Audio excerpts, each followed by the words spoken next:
There's been a lot of discussion about Jalen Hurts this offseason. Is he overrated? Is he a one-hit wonder who's living off his great 2022 campaign when he led the Eagles to the Super Bowl? He threw 22 touchdowns, had 13 touchdowns on the ground as well that year.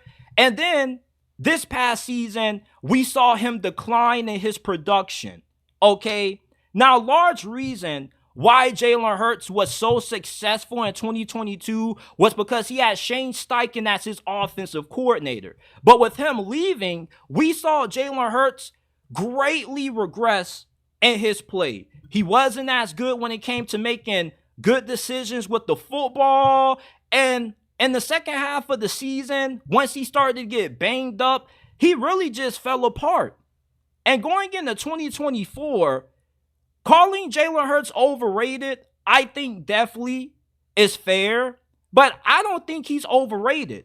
And why I feel he's not overrated is because if everybody is calling him overrated, then how can he be overrated when he's properly rated? You see, I don't think Jalen Hurts is an elite quarterback. I think he's a very good quarterback. And I think 2022 inflated Jalen Hurts' stock to the point where we don't really know how good he is right now. So what this upcoming season is going to be for him is going to be a recalibration season. We are really about to find out just how good Jalen Hurts is. I don't think he's an average quarterback, but I do think Jalen Hurts is going to be more around that Cam Newton range, where for the majority of Cam Newton's career, I never viewed him as a top 10 quarterback. I always viewed him around the 11th or 12th range in quarterback rankings. And that's the same way I feel about Jalen Hurts. He's not the kind of QB that I feel can overcome limitations. He's a quarterback that can be really effective if you give him a lot of great pieces around him. And during his last couple of years in Philadelphia, he's had one of the best O-lines in the league. He's throwing to one of the best receiving duos in the league, and Devonta Smith and A.J. Brown. And he's normally had a really good coaching staff. But when things go haywire, we've seen him kind of fall short when everything isn't the perfect or ideal situation for him.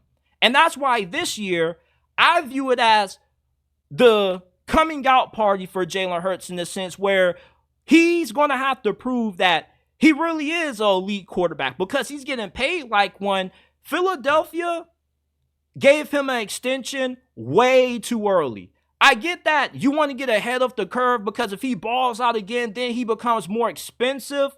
But if I know that I'm losing a really good offensive coordinator, I got to see a little bit more out of Jalen Hurts before I give him big time money because I need to know that you truly are an elite quarterback. Because if you're getting paid like one, then you have to be able to overcome certain limitations. Because when you're getting paid a lot of money, that's going to limit the amount of money that Philadelphia can spend on improving other positions of need.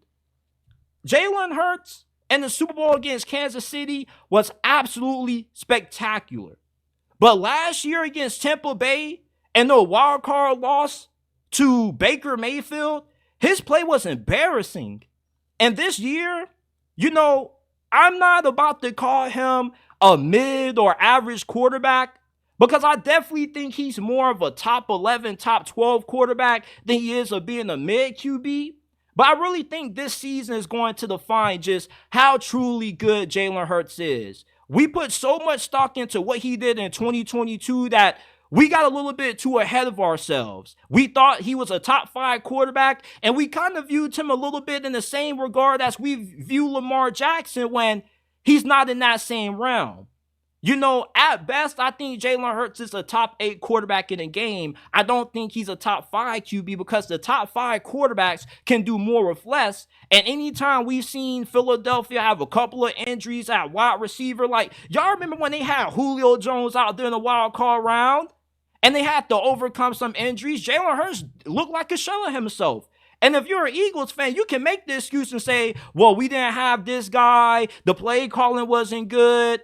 That's all the reasoning why he's not an elite quarterback. Guys like Joe Burrow, Lamar Jackson, Patrick Mahomes, what makes them elite? They can overcome limitations. Mahomes just won the Super Bowl with having jabronis at wide receiver and Travis Kelce.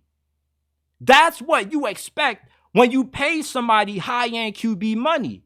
But with a guy like Jalen Hurts, who may only be as good as his supporting cast and his coaching staff, I'm not about to give him the claim as an elite quarterback. And right now, going into this season, to me, he's more of a really good quarterback than he is an elite quarterback. And this is going to be the season that we recalibrate how we view Jalen Hurts in regards to where he ranks among the rest of the quarterbacks in the National Football League. To me, I think he's going to play at a top 11 level. Maybe he plays better than that, because the first half of last season, he did play really good. He was in the MVP discussion for the majority of the season. But once they hit 10-1, things went really left for Jalen Hurts and company. And I get that he had to deal with some injuries, but if you guys watch the Netflix docuseries that came out for these receivers, and if you watch the last year's version when they had the quarterbacks on there, everybody is playing through injuries. Okay, nobody is 100% throughout the entirety of an NFL season. So for Jalen Hurts, I don't want to hear anything about injuries being a reason for his bad play when everybody's playing through something. Okay, this is the year that we find out how good Jalen Hurts is. I don't think he's going to bottom out. I don't think he's going to make the Philadelphia Eagles regret their decision to extend him, but we're just going to find out that he's not as good as what we thought he was after his breakout season in 2022. Because he was that good that year because he had Shane Steichen, a great team around him. And with that being gone, he kind of has came back down to earth, and we know what he is. It's similar to stocks, right? You ever heard of something called a pump and dump? And I remember they had this a lot during COVID, when you had these NFTs and these crypto pyramids out there. You know, people would say, oh, I'm creating a new crypto coin, right? And when you first buy into it, it spikes up at a really high price. But then after a while, it starts to come back down. It starts to recalibrate. And then you find out the true price of what the stock is. I remember when I was in AMC, right?